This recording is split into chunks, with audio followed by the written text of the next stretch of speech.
যে হোটেলটির মধ্যে অগ্নিকাণ্ডের ঘটনাটি ঘটে সেই হোটেলের পিছন দিকে দেখতে পাচ্ছি একটি সিঁড়ি রয়েছে এবং প্রত্যক্ষদর্শীরা যে বিষয়টা জানাচ্ছেন এবং ইতিমধ্যে যারা এখানে সেই সময় উপস্থিত ছিলেন দমকল কর্মীরা জানাচ্ছেন যে এই সিঁড়ি যেটা রয়েছে সেই সিঁড়ি একেবারে পিছন দিকে এই সিঁড়িটা থাকলেও সেখান থেকে কিন্তু কেউ নামতে পারেননি। এই যে সিঁড়িটা দেখতে পাচ্ছেন পিছন দিকে সিঁড়ি, তাই তো?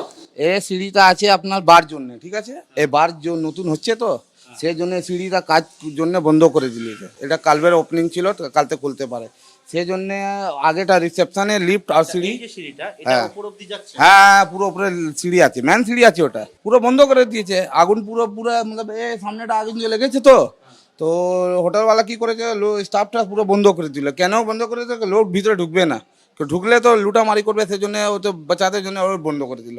আগুন জ্বলছিল তখন। আরে বাবা, আগুন জ্বলেছিল তো লোক তো ঢুকবার ছিল, বলে অনেক কি করেছে, ঢুকবে দিস না। ঢুকতে দেয়নি? না। ধোঁয়া বেরোতে পারছি না না, কি দিয়ে বন্ধ? শাটার নামিয়ে দিয়েছিল? শাটার আছে তো, মেন গেট পুরো কভারটা পুরো বন্ধ করে দিল। হ্যাঁ। আপনারা গেছিলেন তখন সেখানে ঢোকার চেষ্টা? না না, আমি তো যাই না, আমি সাইডে ছিল, দেখিছে লোক পাবলিকটা খুব হাল্লা গুল্লা করে দিয়েছে, হয়নি।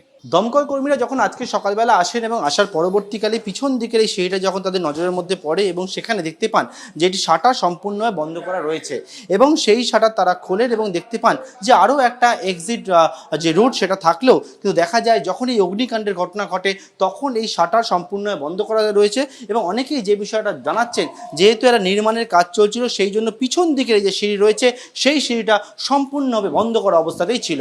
যে হোটেলে অগ্নিকাণ্ডের ঘটনা ঘটে সেই হোটেলে এই ছিলেন একজন আবাসিক এবং সেক্ষেত্রে তিনি উত্তরপ্রদেশ থেকে এসেছেন। বদ্রীনাথ আগরওয়াল অত্যন্ত কপাল জোরে বেঁচে গিয়েছেন। कल मैं शॉपिंग करने बाजार निकल गया था और शाम को लौटा तो बहुत भीड़ था और पता चला कि होटल में आग लग गया है। फायर ब्रिगेड की गाड़ियां, एम्बुलेंस, अधिकारियों का दौड़ धूप बहुत था और हम लोगों ने कोशिश किया कि लेट नाइट तक हमको सामान मिल जाए, लेकिन सामान हम लोगों को नहीं उपलब्ध हुआ और फिर हम लोगों ने अदर होटल में जाकर स्टे किया।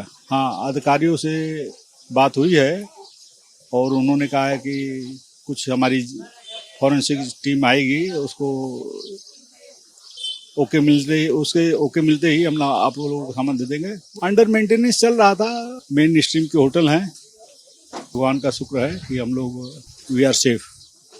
এবং যারা ইতিমধ্যেই জানাচ্ছেন তারা বাইরে ছিলেন এবং তার দরুন তারা একেবারে কোনো রকম ভাবে প্রাণ রক্ষা পেয়েছেন, কিন্তু অনেকেই এই হোটেলের মধ্যে যারা ছিলেন 14 জনের মৃত্যুর ঘটনা ঘটেছে, অনেকে আহত হন, তারাও চিকিৎসার পরে বিভিন্ন হোটেলে ইতিমধ্যে তারা রয়েছেন। এবং যে বিষয় সেটা হচ্ছে হোটেলে যেরকম অগ্নিকাণ্ডের ঘটনা ঘটলো তার জেরে কিন্তু গতকাল থেকে আজকে পর্যন্ত এখনো পর্যন্ত একটা যে চাঞ্চল্য পরিবেশ ছিল সেটা কিন্তু বজায় রয়েছে। ক্যামেরায় প্রবীর সামন্তের সঙ্গে পার্থপ্রতিম ঘোষ, এবিপি আনন্দ, কলকাতা।